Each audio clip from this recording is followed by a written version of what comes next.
Hey guys, Saintsfan back again with another GTA 5 video, and today the Sanctus was officially released to GTA Online, and in this video, I want to go over some speed tests and ultimately, I guess, answer the question, is this thing worth $2+ million?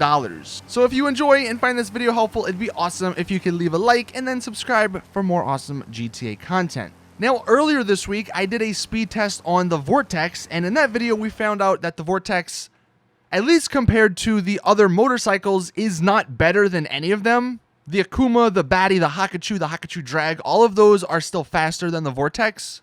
But what I'm going to be doing is taking those drag race times and comparing them against the new Sanctus.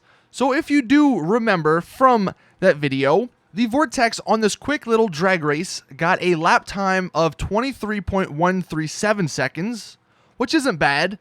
The Akuma got a lap time on this little drag race of 22.757 seconds, so faster than the Vortex. The Batty, when we didn't wheelie, got a lap time of 23.839. When we did wheelie, though, it got a lap time of 21.521, so wheeling on the Batty is really beneficial. And then for the Hakuchu Drag, without pushing down, we got 21.801, and then while holding your head down, we got 21.594. Now, adding the Sanctus to that mix, as to be expected, because this bike is not a sports bike, it's not anything special. It's not going to be beating out the Drag, the Hakuchu, the Akuma, the Batty, or even the Vortex. But in my opinion, it's still not bad for what it is, and that being a chopper-style bike. So I tested this 3 times on the drag race just to see what the difference would be when you go regularly versus wheeling and then versus pushing your head down. So doing it regular, just holding down the right trigger and nothing else, you get a lap time of 24.278.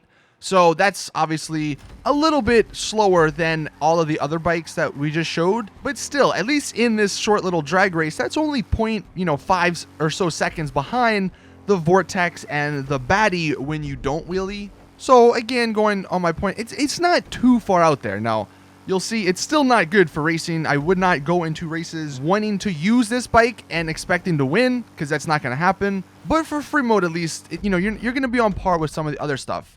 Now, when I did the wheelie test, you can see here, the one thing you'll notice in all 3 of my tests, this happened. This thing has an absolute terrible start. Now, if you're a good driver in races and in drag races, you can get around that. But just holding the right trigger down, this thing spins worse than the Hakuchu Drag. And the Hakuchu Drag is pretty bad at its acceleration. But when we did do the wheelie, just because of the wheelie glitch, its lap time for this little drag race was 24.1 seconds, so 0.16 or so seconds faster than just holding right on the D-pad. But then the third test, the one where we hold our head down like you do on the Hakuchu Drag, this lap time was actually faster than the previous 2, coming in at 24.096 seconds, so 0.004 seconds faster than the wheelie method, but still it is faster. So on this bike, on the Sanctus, if you are in free mode, it's not going to really matter if you wheelie or if you push your head down. Maybe wheelie to start, and then once you get speed going, then put your head down and you can maintain a high speed. As for what it looks like against some of the other vehicles, again, this is not an official test or anything.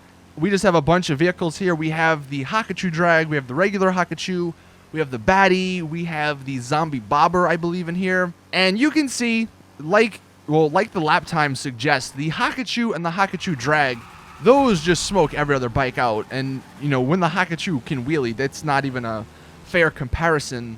Although in this longer sort of drag race on the airport, this Sanctus doesn't do too bad. It smokes the Zombie Chopper or the Zombie Bobber, whatever the bike that one of the guys was using. I know it was a Zombie. And that's another one of the chopper style bikes, so it smokes that. Unfortunately, we could not test it against the Nightblade because no one had it. But the Nightblade was just a little bit faster than the Zombie Chopper, so the Sanctus should beat the Nightblade if you were going to do a drag race with it. Overall, though, and sort of final thoughts, this vehicle's not bad in terms of performance. The acceleration is not that great just because the wheel just spins forever, it seems like. But once you get moving, it's not bad. The handling's a little iffy. It is a little stiff, kind of like the drag, but if you can get over that, then you might like this bike a little bit more. Obviously, the point of this bike costing $2 million is the fact that it's unique. It's rare. I don't think it's going to go away after this. It's not time limited, I don't believe Rockstar said, but it is rare. It's got some cool customization. You got the skull with the red headlights. So obviously, if you're going to be buying this car, that's what you're going to be buying this vehicle or this motorcycle for. You're not going to be buying it to race in stunt races or in any of the other races and trying to win. Is it worth the $2 million though? That's a tough one. I can't tell you. I bought it just because I think it looks cool, and I like to collect vehicles that do look cool and look rare and look unique. So it was worth it to me, but if you don't share that same opinion, then it's not going to be worth it to you. But that is it with the video. Fashion Friday will be coming out later today. Check that out. It's going to be a Halloween-esque themed Fashion Friday, so it's going to be pretty cool. See you all in the next one, though. Drop a like, subscribe, all that. As always, it's your boy Saintsfan. I'm out. Peace.